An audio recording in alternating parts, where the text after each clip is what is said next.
अस्सलाम वालेकुम जी। उम्मीद करती हूँ आप सब लोग खैरियत से होंगे और मैं भी बिल्कुल ठीक हूँ।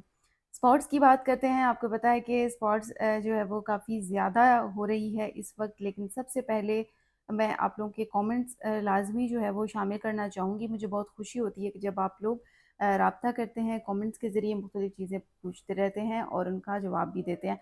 मुझे कमेंट किया गया था कि जी मैं जो हूँ वो गायब हो गई हूँ। ऐसा नहीं है, गायब नहीं होती, मैं इधर ही होती हूँ, आप लोगों के कमेंट भी पढ़ रही होती हूँ। जिस टाइम आप कमेंट करते हैं मैं एज़ इट इज़ उसी टाइम पढ़ लेती हूँ, लेकिन होता यूँ है कि अमूमन बहुत सारी चीज़ों में स्टक होने के बाइस कुछ चीज़ें मेरे से स्किप हो जाती हैं या वीडियो रह जाती है, तो दैट्स व्हाई फिर मैं वो नहीं जो है वो सुन पाती हूँ और नहीं जवाब दे पाती हूँ। लेकिन आप लोगों का मैं शुक्रिया अदा करती हूँ कि इतने अरसे से आप लोग कनेक्टेड रहते हैं और साथ-साथ आप लोगों ने जो है वो मेरे हर वीडियो का रिस्पॉन्स करना होता है।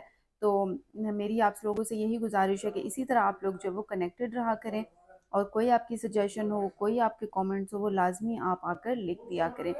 बहरहाल एक और मैसेज भी था जिसमें शिकवा किया गया था कि मैं मैसेज का रिप्लाई नहीं करती। तो देखिए, कुछ चीज़ें होती हैं आप लोगों को इस तरह से नहीं लिखनी चाहिए। आप लोग कंटेंट से रिलेटेड कुछ भी पूछ सकते हैं, कुछ भी सवाल कर सकते हैं, लेकिन आउट ऑफ द बॉक्स अगर जाकर आप कुछ कहते हैं तो वो चीज़ें ठीक नहीं होती हैं। आप लोगों को लिहाज करना चाहिए। और बहरहाल अब स्पोर्ट्स की बात कर लेते हैं। आपको पता है कि अनफॉर्चुनेटली पाकिस्तान ने आज बहुत ही बुरा मैच हारा। 104 रन से पाकिस्तान जो है वो आज मैच हार गया है। ढाका में जो टेस्ट हो रहा था, बांग्लादेश ने पाकिस्तान को 104 रन से शिकस्त दे दी। यकीनी तौर पर बहुत ही गैर मामूली सी या गैर यकीनी सी सूरत हाल है। इसको मैं गैर यकीनी का लफ्ज़ इस्तेमाल करूँगी। रिसेंट अभी पीएसएल हुआ है, उसमें खिलाड़ियों ने अच्छा परफॉर्म किया और उसके बाद पहले टेस्ट मैच में 104 रन से जो है वो हमें बांग्लादेश ने शिकस्त दे दी है। 268 रन के हदफ के ताक़ुब में पाकिस्तान टीम को दूसरी इनिंग्स में शदीद मुश्किलात का सामना करना पड़ा। कौमी टीम 163 रन बनाकर आउट हो गई। बांग्लादेश के खिलाफ पाकिस्तान की पहली विकेट 3 पर गिरी। पाकिस्तान को दूसरा नुकसान अजान अवैस की सूरत में उठाना पड़ा, जो 15 रन बनाकर आउट हुए। आप टेस्ट खेलने गए हैं, कम से कम आपको थोड़ा तो लिहाज करना चाहिए। पूरा दिन आपके पास होता है खेलने के लिए। आप कैसे, मुझे नहीं समझ में आती कि खिलाड़ी क्या माइंडसेट लेकर जा रहे होते हैं, क्या बना के जा रहे होते हैं कि आप लोग जो वो इस तरह की चीज़ें नहीं कर पाते या आप लोगों से स्कोर जो है वो नहीं बन पाता।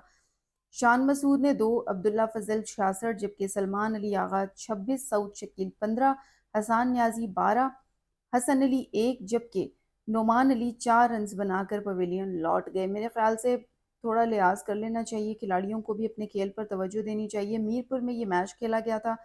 बांग्लादेश ने खेल के 5वें रोज अपनी दूसरी इनिंग्स 240 रन 9 खिलाड़ी आउट पर डिक्लेयर कर दी थी। 240 कोई बड़ा इतना वो तो नहीं था कि पूरे दिन में या 2 दिनों में भी आपसे चेज ना हो। बांग्लादेश की दूसरी इनिंग में कप्तान नजमुल हसन शांतु 87 और मोमिनुल हक 56 रन बनाकर नुमाया रहे। जबकि अगर देखा जाए तो ये खिलाड़ियों को भी थोड़ा सा सोचना चाहिए कि एटलीस्ट कभी कोई जीत का जो मौका है वो हाथ से जाने ना दें और कम से कम आवाम को खुशी दें। अब पाकिस्तान की जानिब से अगर हसन अली और नुमान अली की बात करें तो 3-3 शाहीन आफरीदी ने 2, मोहम्मद अब्बास ने सिर्फ 1 विकेट हासिल किया।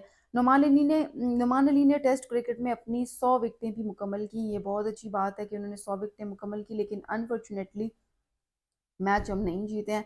और पाकिस्तान ने टॉस जीतकर बांग्लादेश को पहले बैटिंग करने की दावत दी थी। क्या ज़रूरत थी, वैसे पहले बॉलिंग कर लेते, लेकिन इससे कोई फ़र्क नहीं पड़ता पहले बॉलिंग करें या बैटिंग करें। अगर आपका टेम्परामेंट अच्छा है, गेम का है और आपने फोकस बना के खेलना है और आपने सीक्वेंस के साथ टीम वर्क करना है, तो फिर आप लोग कुछ ना कुछ कर जाते हैं। बांग्लादेश ने पहली इनिंग्स में 413 रन बनाए, जिसके जवाब में पाकिस्तान टीम अपनी पहली इनिंग्स में 386 रन बनाकर आउट हो गई। ये तमाम चीज़ें जो है वो ही हैं और मेरे ख़्याल से कुछ मेहनत अगर कर ली जाती तो हम ये जो टेस्ट है ये ना हारते, लेकिन टेस्ट हम लोग हार गए और पूरी की पूरी टीम हमारी जो है वो ढेर हो गई। हम चल ही नहीं सके और पहला टेस्ट अनफॉर्चुनेटली हमारे हाथों से निकल गया। अगर पाकिस्तानी देखें, पाकिस्तान टीम अगर अपनी गेम पर तवज्जो दे तो मेरा नहीं ख्याल कि हमारी टीम इतनी गई गुजरी है कि वो खेल ना सके। खेल सकती है, लेकिन सारी बात तवज्जो की होती है कि जब खिलाड़ियों की कोऑर्डिनेशन ना हो, जब वो आपस में जो है वो बिल्कुल ही उनका मोराल इतना डाउन हो, खेलने की नीयत से आप जाते हैं तो कम से कम थोड़ा सा लिहाज करना चाहिए, गेम पर तवज्जो देनी चाहिए। लेकिन तीसरे रोज़ की भी अगर बात करें तो पहली इनिंग्स में पाकिस्तान की पूरी टीम 346 रन्स बनाकर आउट हो गई थी। मेरा ख्याल से कि ये जो है वो चीज़ें, इस पर पाकिस्तानी टीम को तवज्जो देनी चाहिए। और शान मसूद की अगर बात करें जो कि टीम कैप्टन है, उनको अब उन पर ये ज़िम्मेदारी आयद होती है कि वो किस तरह से टेस्ट में अपनी कोऑर्डिनेशन टेस्ट क्रिकेटर्स के साथ करते हैं और किस तरह से टीम का जो मोराल है वो दोबारा अप करते हैं, क्योंकि फ़िलहाल तो एक मायूस कुन सिचुएशन है। और मेरा ख़्याल है कि ये चीज़ें नहीं होनी चाहिए थी। टीम रिसेंटली अभी पीएसएल ख़त्म हुआ है और उसके बाद ऐसा लग रहा था कि बांग्लादेश के साथ जो होने वाली सीरीज़ है यकीनी तौर पर यादगार सीरीज़ होगी और इसमें हम जीतेंगे भी, लेकिन अनफॉर्चुनेटली ऐसा बिल्कुल भी नहीं हुआ। दूसरी जानिब अब 30 मई का सभी इंतज़ार करें कि पाकिस्तान एक और बड़े मैच की तैयारी कर बैठा है और इंशाल्लाह उम्मीद करते हैं कि जो वनडे हमारा शुरू होने वाला है उसमें पाकिस्तान अच्छा खेल पेश करेगा। वनडे एटलीस्ट हम जीतेंगे, लेकिन फ़िलहाल तो जो टेस्ट में हमने कारनामा अंजाम दिया, मेरे ख्याल से सभी कौम जो है वो मायूस हुई है। आप लोगों ने टेस्ट मैच देखा है, आप लोगों को कैसा लगा है? ज़रूर अपनी राय से आगाह कीजिएगा और इसी के साथ ही मुझे दें इजाज़त। अल्लाह हाफ़िज़।